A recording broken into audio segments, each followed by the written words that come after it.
안녕, 오랜만이야. 오랜만에 곰PD가 돌아왔어. 이번 아시아컵을 앞두고 전 국가대표 전력분석원 곰PD의 전력분석을 공개할게. 현재 우리나라는 지난 2월 코로나로 인해서 국가대표 차출을 하지 않았어. 이에 따라서 피바에서 월드컵 출전 자격 박탈 때문에 처음으로 갖는 국제대회 경기야. 반면 중국은 얼마 전 6명의 선수가 코로나에 감염되면서 선수 교체를 하게 되었어. 그래서 월드컵 예선전을 뛰었던 6명이 바뀐 건데 그 중에서 3명이 중국 국가대표 주전이야. 자오지웨이, 고아룬, 저우치 이 3명이 주전 선수인데 3명이 다 바뀌게 되었고 전력의 하락이 불가피하지. 왜냐? 얼마 전까지 월드컵 아시아 지역 예선을 했던 선수들이 한꺼번에 빠진 거기 때문에 전력 하락은 불가피해. 우리가 훨씬 더 해볼 만하다는 뜻이지.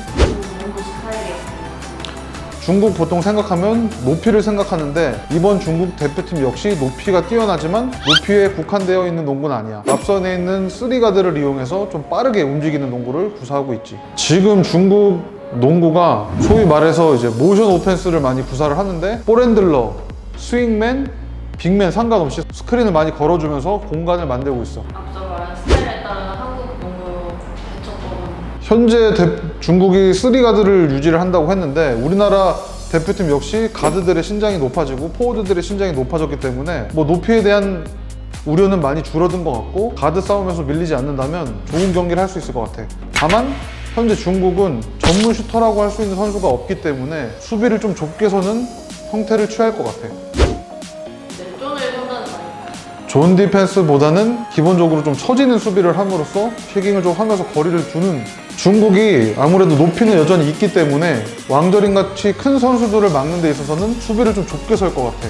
왜냐하면 전문 슈터가 없기 때문에 왕저린 같은 선수들을 제어하면서 좁게 서더라도 힘든 슛을 맞을 확률이 높지 않아. 코로나와 상관없이 남아있는 중국의 주요 선수는 자오루이, 왕저린, 순밍후이, 후밍슈안 이 4명의 선수를 꼽을 수 있어. 두 에이스급 선수는 신경 안 써요. 신경을 써야겠지만 손발을 맞춘 지가 오래됐기 때문에 아무래도 기존에 남아있는 4명을 뽑았어.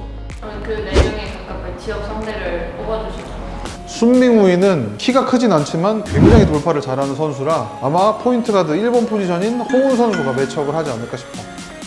그리고 자오루이는 2번과 3번을 오가는 아주 공격적인 슬래셔 스타일의 선수인데 이대성 선수나 최준용 선수 이런 선수들이 매치업이 되지 않을까 싶어.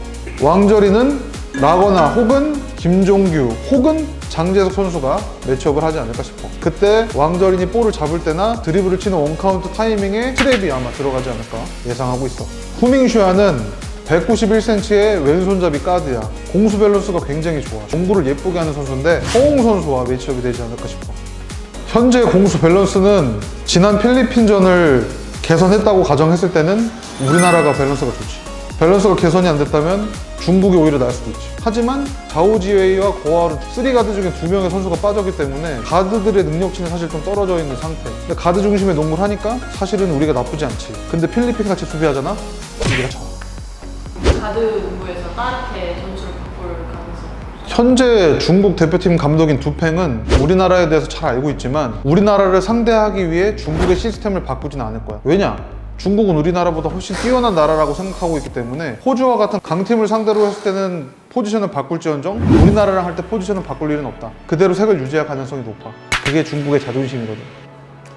팀은 공격을 어떻게 이끌어 나가는 게 기본적으로 투맨 게임을 할 때 중국은 무조건 스위치를 하기 때문에 그 스위치에 바뀌는 타이밍이나 왕저린 같은 선수들이 드랍백으로 처지는 수비를 하는 그 공간을 많이 이용해주면 좋을 것 같아. 예를 들어 뭐 미들슛이라던가 순간적으로 반대편에서 스크린을 걸어서 올라오는 플레이라던가 투맨 게임 스위치 타이밍을 조금 역으로 이용하면 좋을 것 같아.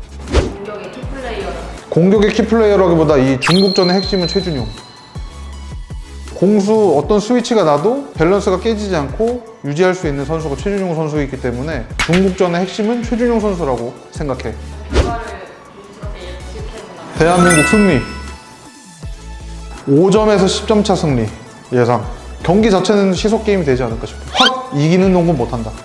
관전 포인트로 뭐가 있을까요? 관전 포인트는 현재 중국 대표팀을 레드팀부터 오랫동안 이끌었던 두펜 감독과 새롭게 감독을 맡게 된 추일승 감독의 지략 대결, 그리고 포워드 농구를 좋아하는 한국 감독, 가드 농구를 좋아하는 중국 감독의 대결이 재밌지 않을까 싶어. 내가 준비한 건 여기까지야.